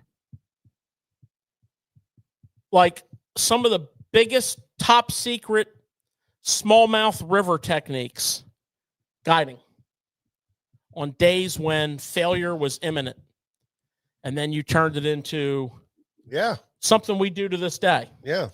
I'm sure, Cameraman Nick, that you've learned some technique that you have ultimate confidence in on your from disaster. You know, I learned this technique under fire. You know, it was a bad morning for George. And then I left out of there, even though I blew it, I left out of there Daddy got a new tool in the tool chest. And I've used it successfully to that day. And I've club fished with guys. We have a longtime customer in the shop here that I've drawn out in club tournaments. He calls it kerplunking. And he's caught a lot of fish doing it. It gets the bait up off the bottom. Yeah, that's another weight that he uses is a bass casting sinker. Gets the weight up off the bottom. This is not like it's the bait up off the bottom, not the weight. The bait. Yeah. It gets the bait up off the bottom. This is not like the most glamorous and earth-shattering of all techniques, but I'm willing to bet there's a hell of a crowd of people watching right now, and I'm willing to bet a lot of you don't do this. I'm willing to bet a lot of you have not ever done this. And they should be. I mean, you should be, but the key to this is simple. Rig it up ahead of time. Yeah, after the fact, they started calling it power shotting. I like that name. Yeah. But George, what's your setup for this rig as far as rod, reel, line? Are you going heavy duty? You going? No, I'm doing a standard pitching setup. So I'm doing a 7.2 medium heavy to heavy, depending on the cover. And I'm doing between 15 and 20 fluoro, depending on the cover. And I have never had any line breakage issues with this technique. But here's something I'm going to play with this year. I've done this with the G-Crack, and now I'm going to do it with the Maxcent. Is that the Gilly? No, it's called the Flux Gill. Flux Gill? Now, I'm telling you right now, whether you put a G-Crack on there or whether you put this on there and you flip that in there and you get that, it's on. Look at that. Power shot in a Flux Gill. That's the 5.3, which I think is the size. The G-Crack. I've been flipping this thing, but not power shotting it for years. It's legit. So there you go. Rig of the week. Bubba shotting. Nice. Power shotting. Obscure technique that's not really obscure. Yeah. It's just not utilized. Well, there's a tournament that we talked about. You know, it's coming up shortly. That might just be a rig you might want to look at. I can promise you. Yeah, absolutely. I can promise you. You're going to want to have this tied up. Yeah, this might work really well down on May 17th. And I don't care if you're fishing. Might be a big time player. I don't care if you're fishing hardcover, grass, what have you. That rig plays. And I hope you all enjoyed it. I know, I get like when I'm working on these rig of the weeks, I don't want to go too basic, but y'all have to realize something. There's a lot of people that watch this show, and not everybody's as dialed in as you might be. So even if we do something basic, like a drop shot rig, which is essentially what power shotting is, you might just be sitting there right now thinking, you know what? I drop shot a lot. I never even thought about that. So you can always teach an old dog a new trick. Oh, absolutely. Well, speaking of that, guys, what was a rig that kind of blew your mind for the first time? Blew mine? Yeah, I mean, you're whenever you guys started fishing or a couple of years into it or when you took it serious, what is a rig that kind of blew your mind? Oh, the drop shot rig blew my mind. Drop shot. Yeah. It was an absolute. I mean, when I first started drop shotting, I drop shot it with a 4.5 foot leader. Really? It might have even been 5. Hey, George, why is this bait up out of the water? I had no clue, man. I had no idea, but but it blew my mind to the point where when I rigged it up, I was on the Potomac River fishing wrecks, down to the big wreck area, and the depth of the water was like 7 feet. So I was like, I got to get up off the bottom. I think they're suspended right under the surface. So I put a 4.5 foot leader on my drop shot rig, and George was with me, and I'm flipping around this thing. I'm throwing this thing around here, and I'm like, this thing doesn't work, That was God, that was 15, 16. Oh, no, you're not even close. 20 years ago? Not even close. It was a long time ago, man. That was probably pushing 30 years ago. No, it wasn't that long. Now, I'll tell you why. No, it wasn't that long. I'll tell you why. We had Don Iovino come out to the shop, do a seminar on Western finesse techniques. And then right after that, we transitioned to the Timonium Bass Expo, and he set up in our booth and demonstrated Western finesse techniques. Yeah. And that was in the late 90s. Yeah. I tell you. And then me and you tried to learn drop shotting, and we were doing some stupid stuff. Really stupid stuff. Really stupid stuff. But we finally learned. But it blew my mind when you know, we didn't. I don't think he really went over the rig, but talked about this rig, you know.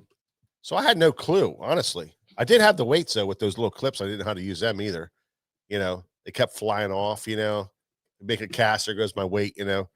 It was something. But anyway, that's the kind of stuff this is. This is what George showed you tonight is something that, you know, is when was the first time you did that, you know? And he knows exactly when that day was. I do. And I know exactly when my day, I did it up on Lake Oneida, in the grass up at Lake Oneida. I know the first time I did power shotting was on Lake Oneida.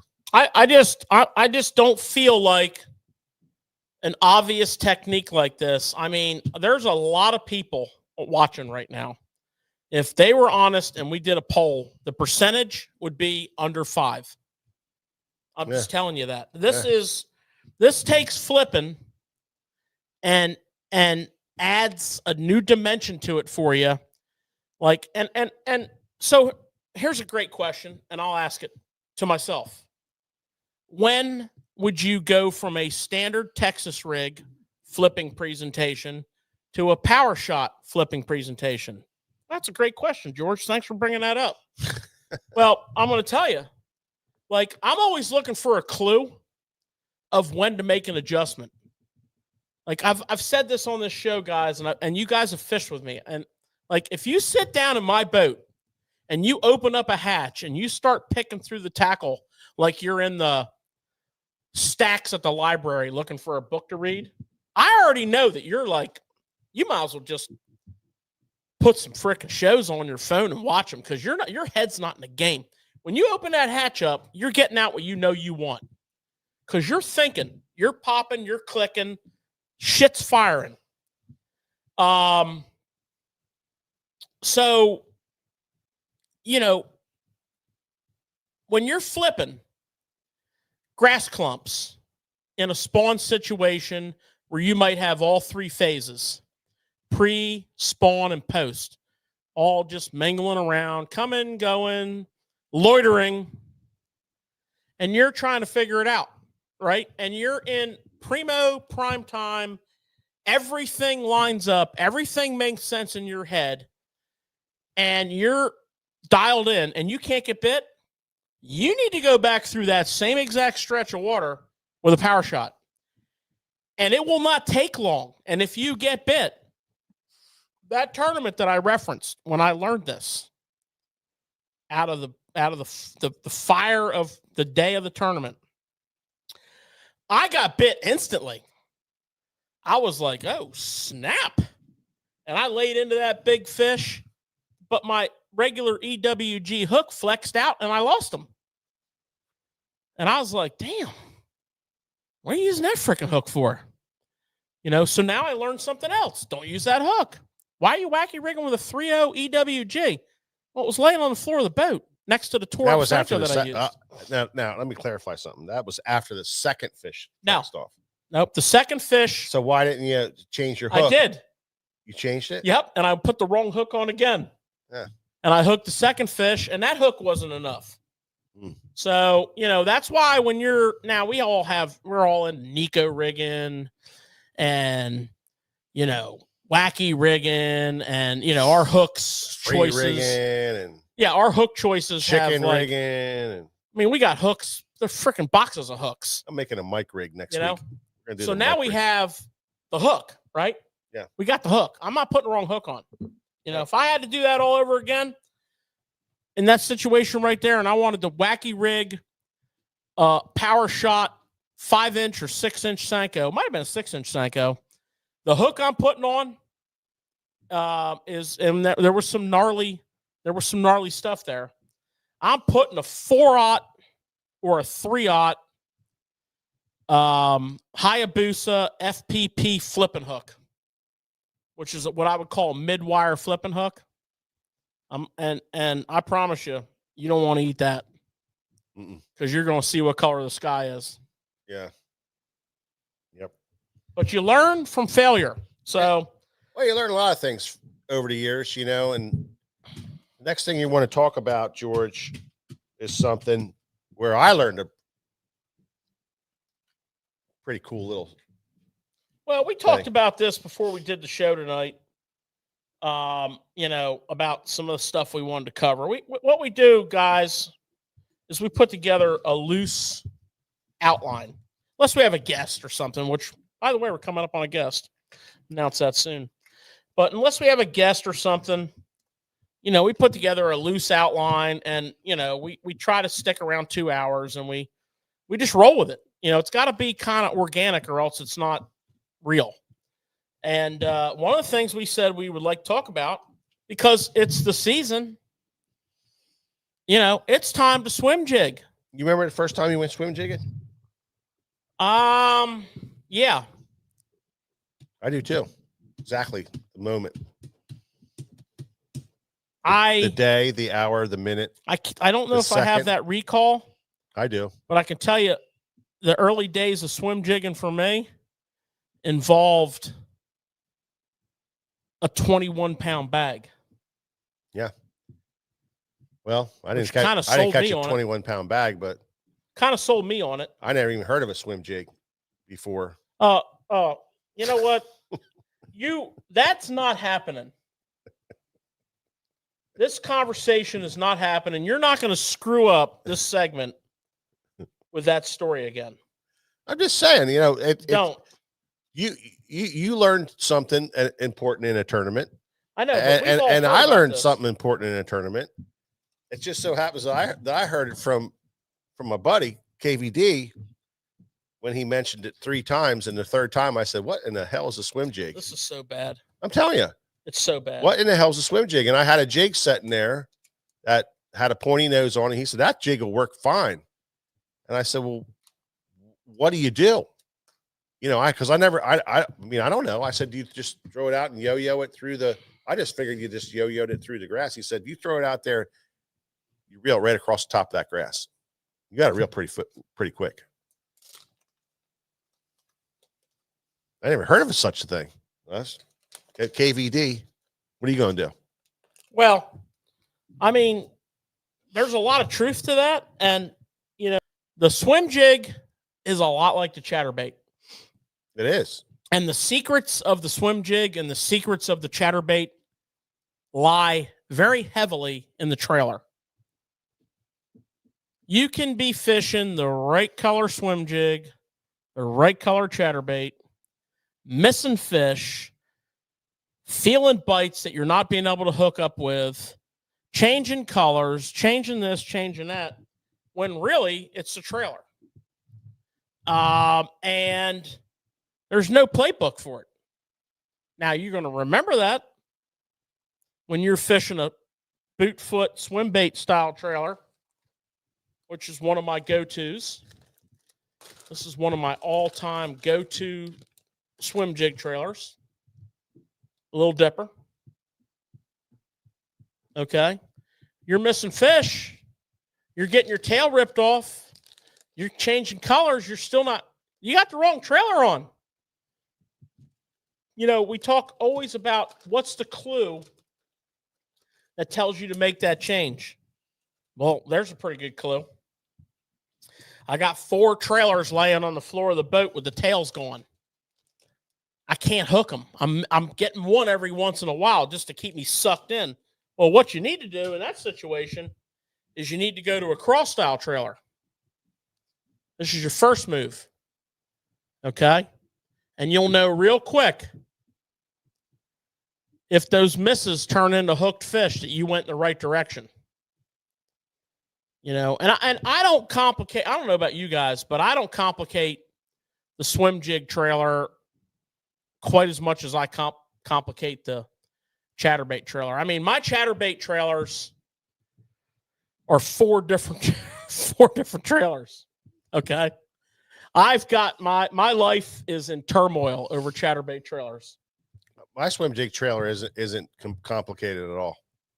It's not complicated at all. I fish 2 of them.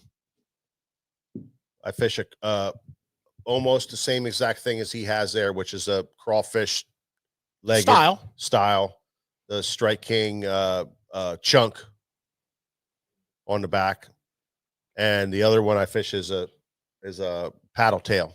That's it. Yeah, like a little dipper. A little dipper. That's exactly what I throw. A little dipper and a Strike King chunk, and I don't throw anything else. And I don't know. Most of the time I'm throwing the chunk, George. And I don't know about Cameraman Nick on this, but he's going to weigh in. But I would say 99% of the time, I'm good with that too. Yeah. You know, if you want to like have some simplification to your life, you could probably live a perfect life with a crawl style trailer or a boot foot style trailer on your swim jig. Where do you fall on this discussion? I have 2 trailers, and honestly, the reason why I have these 2 trailers for the swim jig is because of the guy that you were fishing with that day. One is they're both Strike King. One is the Strike King Rage Crawl. I just, that's a go-to. And the that other is a go-to. The other one, I believe it's called. Is it the Menace? It's got the Menace. Yeah, it's got it looks like a grub, but it's got 2 little kickers on the back. And what I'll do with that is I'll rig it to where the tail is actually vertical. Yeah. That's my form of like bait fish. Yeah. Those are the 2 that I go with. Yeah. Yeah. That's good stuff. I like that. That's good stuff. But I would urge you to add to your collection a boot foot swim bait that would look exactly like this one. And if you weren't sure of which one to use, I would recommend using this one. This is a little dipper. I carry these in the white trash. I carry these in the black and blue color they call penetration. And I carry these in the green pumpkin color that they call green pumpkin watermelon laminated. And I will put them on my various swim jig colors, which, and I'm just putting my opinion in here, guys. Okay. I carry, and I wish I would have grabbed my swim jig box out of the boat this morning as I was walking out the garage, but I didn't. I fish 3 colors of swim jig primarily. I fish a white, a black and blue, and a green pumpkin. Now, I love green pumpkin on black and blue and vice versa. Now, can we get a zoom in on this? This is going to be swim bait mistake number 1. Swim bait mistake number 1. You see how that skirt's all involved with them legs? That's not good, because that skirt will impede those legs. Simple solution. You get your scissors here. You come in on the offending strands. Give them a little haircut like that. Give them a little haircut like that.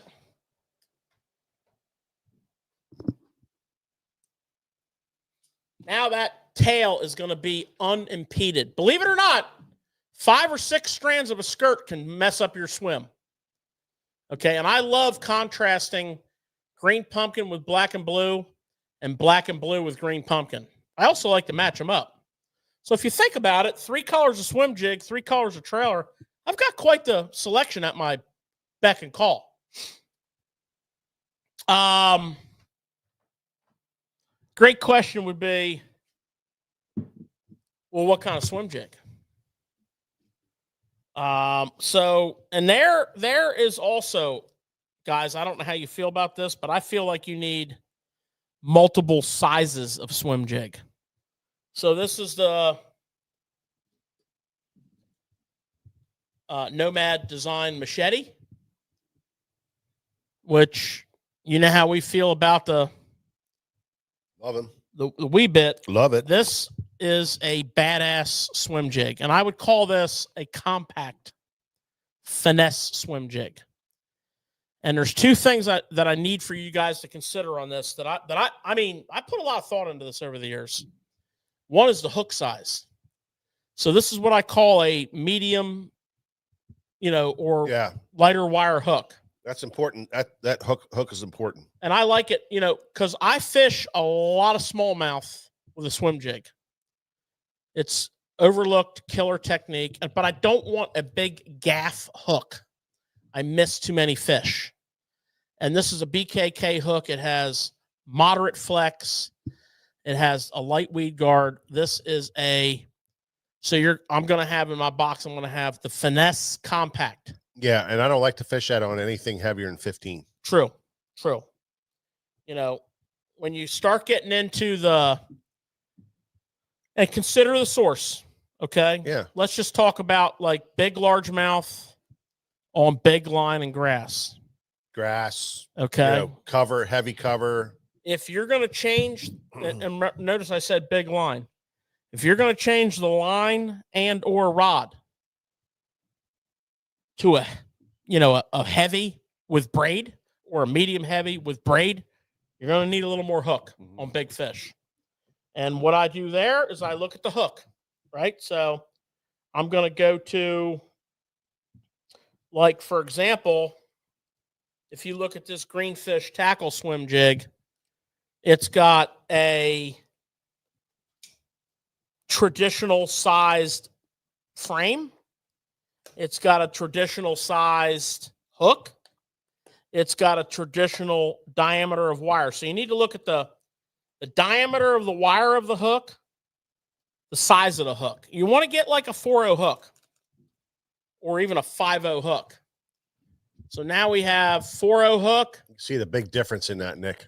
Very little flex. Okay, I would call this standard. So we have compact, finesse, standard. And then when we really got to go medieval, we go dirty jig. Or the other one that is bad to the bone is Strike King Hackney swim jig, super line hook. Now we have 5/0. We have Zero flex. Big hook, big bait. Not a big bait. I mean, this is a full size bait, 1/2 ounce. And this is a chartreuse shad. Every once in a while, I have come across situations in my swim jig, and I don't know about you guys, where the chartreuse has been a player. And you're like, well, you just told me you carry white, black and blue, and green pumpkin. True that. I also carry a bunch of dye. And if I take that white little dipper and spike that tail section chartreuse, I can put chartreuse in on my white. I mean, some of you may want to carry that, but whatever. Well, having that chartreuse option, plays. Well, there's crankbait guys, there's topwater guys that have 15 different things. They're just there's crankbait guys that have 15 different colors, different lips and all that kind of stuff. Same goes with swim jig guys. Swim jig guys will have multiple colors, many multiple colors of jigs and trailers, whereas guys like myself, who I swim jig fish, but I'm not a I don't do it like all the time. I get into doing it, and I do it, but I carry standard colors: white, green pumpkin, black and blue. Maybe one or two other little things in there, just to keep it simple, honestly. So, but guys that are like Alabama Shakers, they'll have a box full of 12 different colors because that's what they do. They're big time swim jig guys. Here's a finesse combo, and I grabbed this when I was back there because this is one that I've been using since the day it came out. And this is the Missile Ike's Mini Swim. Bone color. white. And one of the best trailers that I found, and I would classify this as cross style. And I always have these in my boat in green pumpkin and white. And that is the D chunk, the mini D chunk. And that fits that hook perfectly. Yeah, he sent us a bunch one time, Nick, of those D chunks, and we've been fishing them things. Used every damn one of them. Love them to death. The swimming action on this is incredible when you need that cross style action, and paired up with this finesse jig. Yep. When you're struggling and you need a finesse bite, this has Yep. the frog hair skirt on it. Yep. This is a bad boy right here. So, all right, you know, George, let me ask you something. Here's a big question about swim jig fishing. Shake or reel? I'm a real guy. So you don't do the Alabama shake? I like to every now and again just to try to think I'm as good a swim jig fisherman as Kyle Welcher is. But and I'm just going to be 100% honest with you because I love the question. I consider myself a pretty good swim jig fisherman. I'm not just bragging here. I'm just telling you, I spent many hours honing my skill craft. I have never seen a difference between the shake and the reel. And I'll be like, you know what? Today I'm going to shake this thing. And I'll shake it. First of all, if you're going to shake a swim jig all day, you might want to incorporate some different arm exercises in, because that ain't easy. It's not. So, which brings me to the rod, because, some of the best success I had with it was fishing in grass. I fish a swim jig, in grass more than I do anything else. Snapping it through the grass, shaking it through the grass, whatever. But I like to give it a little jerking action, a little shaking action. And I don't like a big rod. I don't like a real giant rod for it. So I've been as 844 MBR 844, which is a 7-foot medium heavy. I mean, Awesome rod for a swim jig. Which is just a great. It's short, but it's got a lot of power, and you can shake and you can not shake. You can reel. You can and I fish them a lot with 15-pound fluorocarbon. I fish a lot of my swim jigs with 15-pound fluorocarbon. Nick, yeah, can you put a poll out there on social media that we can run some stats on next week? Yeah. Alabama shake or no Alabama shake? Yeah. Poll question: Alabama shake, no Alabama shake, and put it out. Yeah. So we're getting a broad cross section of Americana. It's interesting because I watch the guys on TV, the professionals do it, and some of them shake and some of them don't. I think it's where you're from, man. I don't drink sweet tea. Some of them shake like a son of a gun, and other guys just reel and maybe put a little to it. I don't shake all the time, but I always put a little something to it. Just a little bit. I think it's where you're from, bro. And I like that 7'8" MBR 844 for a swim jig rod. I just love that thing to death. I fished with Greg De Palma, and he fished a 7-foot medium heavy Zodius with 15-pound fluorocarbon. Probably 7 too. I think it was a 7. Was it a 7? I think it was a 7-footer, honestly. Could easily be. And I was like, man, I love this 7-foot. And he's like, yeah, that's one of my favorite ones. And I wouldn't be afraid of throwing that 7.2. That 7.2 medium heavy. I'll tell you what. That's a great all-around rod. Where do you fall in that debate there, Nick? I like to fish it on a Victory 7'1" medium heavy. And are you a shake or not to shake? Not to shake. I'll tell you, I don't shake. Yeah. I mean, and I've been down to Florida whacking them on the swim jig too, and I haven't. But I think it's one of those confidence things. If you were brought up I guess. thinking that that's what you need to do. That's what you're going to do. My greatest day I ever had swim jig fishing was I just reeled it in. Yeah. Never shook it, never did anything. Well, I would like to add to the chat. I fish my patented hybrid retrieve. I love to wind a swim jig like a spinnerbait. And on a spinnerbait, I like to flare the blades every now and again. So I'll pop a spinnerbait. See, I don't like that. I'll pop a swim jig a little bit, right? I always pop a spinnerbait to flare the blades. I'll pop a swim jig to flare the skirt. But when I hit cover, I like to pop it through that cover and let it fall. Get a reaction and bite. let it fall. Yeah. Pop it through. If I don't get bit, let it fall. Okay. Then now it's on the bottom. And I drag it until I hit that next clump of grass. And then I pop it through that and I start reeling again. And I call it a hybrid retrieve. And I really think it slows you down. I really think in a lot of cases you get more bites. In the grass, That's how I roll. the 3 or 4 times that I've really whacked them, I mean, freaking whacked them in the grass on a swim jig, was a fast, steady retrieve. A lot faster than you would ever think you would have to reel. And that was eelgrass twice and milfoil once. And it was a very fast retrieve. And the fish were very aggressive. And they freaking smoked it. When they got it, they got it. They wanted it. They wanted it. And that was that was like the 3 greatest ever swim jig bites I've ever had. 2 of them with Greg De Palma, and 1 was with my buddy. So I got a question for you guys.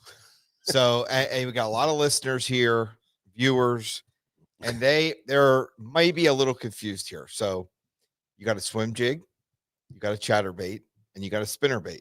Yeah. And as you guys said earlier today, a lot of people only have 1 day a week where they can really go out there and fish. Yeah. What do you guys see first thing in the morning or whatever that's going to say perfect swim jig opportunity? So what I'm going to say is when it's not a perfect spinnerbait opportunity. There you go. I agree with you. I know exactly where you're going with You know this. where I'm going. Yep. I mean, I like the wind. And in the springtime, you know, if you were brought up throwing a spinnerbait, you know what a spinnerbait can do. You know, if you weren't brought up spinnerbait fishing, if you were brought up later, you came into the game later and you're like all about a chatterbait, not wrong, but too bad we can't download some information into your head because the spinnerbait is a different weapon. But as cameraman Nick's over here shaking his head back and forth like a buoy, you got to have wind. You got to have wind. I mean, wind makes everything better, but wind, spinnerbait, right? Like last year, SummerSlam, yeah, a little wind. That was a great spinnerbait day, right? And the other thing about the spinnerbait is the quality of the fish. But I believe that when it's a little less turbulent in the springtime and you have a combination of factors, you have pre-spawn, spawn, post-spawn, and depending on where you're at, specific types of bait fish spawning. That swim jig is freaking money. Swim jig is. What do you think, Mike? A swim jig is an awesome bait, and it catches them. It does catch them, but it's my third in that list. It's my third go-to: spinnerbait or chatterbait first, and then a spinnerbait or chatterbait second, and then swim jig for me. Yeah, and I'm with you on that, but I'm also with George. If I see wind or turbulence, as George said, I'm definitely a chatterbait first, spinnerbait, you know. But if it really slicks and I'm looking around and I'm not getting bit, nobody's getting bit, and they're throwing the chatterbait. Everybody wants to throw chatterbait. I'm like, you know what? Yeah, I'm gonna get this swim jig out. Oh yeah, And a lot of times that subtle presentation Yeah. is going to get those bites. But honestly, in the morning, first thing in the morning, even on a slick water, I'm going to start out with a spinnerbait or a Really? chatterbait. Yeah, I'm just going to do it. I'm going to start out with my confidence baits, and I always rotate through it. And I'm not going to make a story up over it all. My least favorite thing to do is swim jig fish. So would you say on a scale of 1 to 10, how traumatic was this show? A little traumatic being like a 1, or I'm just being go honest. home and suck your thumb being a 10? I'm being honest. Now, does that mean I don't throw a swim jig? Hell no, I throw it a lot. But it's my least out of those three things. Yeah. It's my least favorite because I really, really understand a spinnerbait. I really, really, really, well, I think anybody can throw a chatterbait. It's not that damn difficult, you know. And a swim jig is probably my third confidence on my list. So I'm going to go with my number 1 confidence and my number 2 confidence first, and then I'm going to go to the swim Makes jig. sense. It doesn't take long to get to that point. No. Doesn't take long. You can tell right away. You can. It doesn't take long. So stick with your confidence and rotate down. Let's say this. Swim jig as it relates to smallmouth. And when I say smallmouth, I'm referring to anything from Lake Champlain smallmouth to Susquehanna River smallmouth. So I'm referring to all smallmouth. So you may have to step outside of your world to answer this question. Swim jig as it relates to smallmouth. Do you feel it is greatly underused? Oh, hell yes. Absolutely. I don't think there's 20 guys on the Susquehanna River throw a swim jig. Well, I think there might be a little more than that because it's been growing popularity there. Yeah. But I'll bet you there's not 20% of the fishermen throwing it. George, I would say the swim jig's very underutilized, but I got to go with Mike on this one. You have to, I think guys that are using it too slow. The smallmouth, I think you really need to pick up that. Oh, you're 100% right. pace. You're 100% right. Yeah. They like a scoot boot and boogie too. I mean, they like that scooting, but when you're river fishing, you're fishing in 0 to 4 feet of water. So you can fish a 3/8 ounce swim jig, and they like that scooting across the bottom. They like that, not up off the bottom. They like to hit the touch, scooting. That scooting. That's how you catch them on the river. That's how I've done my best. I I agree. I agree wholeheartedly. My conditions for the swim jig for Susquehanna River, and I've never been there before, but it would be the exact same situation. Mississippi River, current river, smallmouth fishing. Perfect scenario that triggers my mind. Water level up to the point where the water is flowing through the bank grass, i.e. water willow. Now, when it's flowing through there, not blowing it out, but flowing through it, I mean, you better brought some swim jigs with you if you're in my boat, because we're going on an odyssey. And we'll see what happens, right? There's a lot. So the swim jig is, it's very, very popular. There are a lot of people throwing swim jigs now, more so than ever in the country. There's pockets where they don't throw it enough, and there's pockets where they throw it too much. But the thing is that you got to be able to transition to it quickly, and that's what I tend to do. I do my favorite. Make sure I rule that out, because if I'm throwing a swim jig first, because you're telling me that slick water. I've caught a lot of big fish in the first part of the day on a spinnerbait and slick water. I caught a lot of big fish first thing in the morning on a chatterbait and slick water.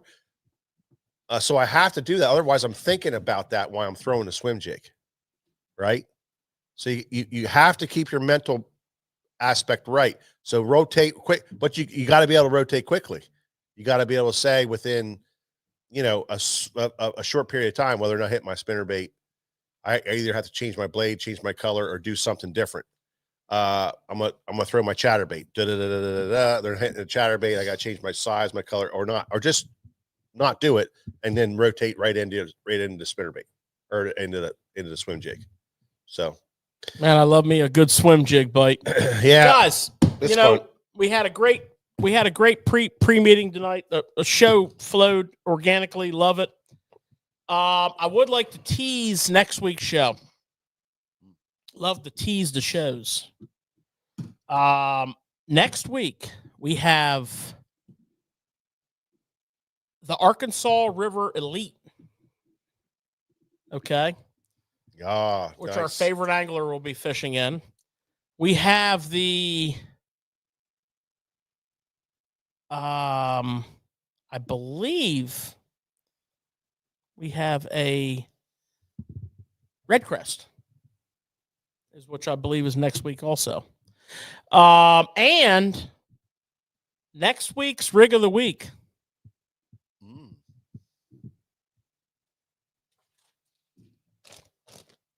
You like fishing boot tails? Small boot tails? Are you good at it?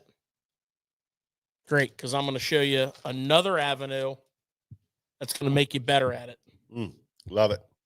And I don't care if you're in 1 foot of water or 50 foot of water. That's next week. Well, there you have it, guys. Thanks a lot for hanging with us. And thanks a lot for stopping by Tackle Shop Live. And we'll catch you next time on the greatest show ever, Tackle Shop Live.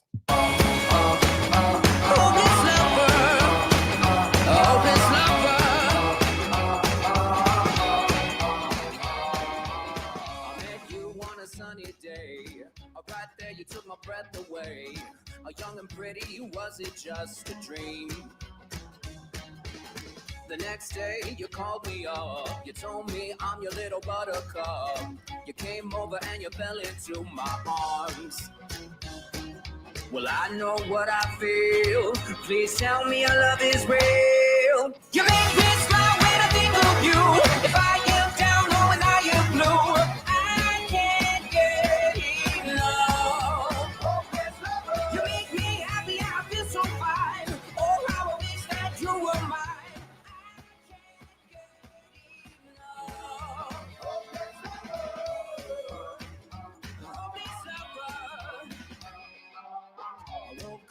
Soaked in sweat, with chills running down my neck. I'm going crazy from just the thought of you. A long blonde hair and your beautiful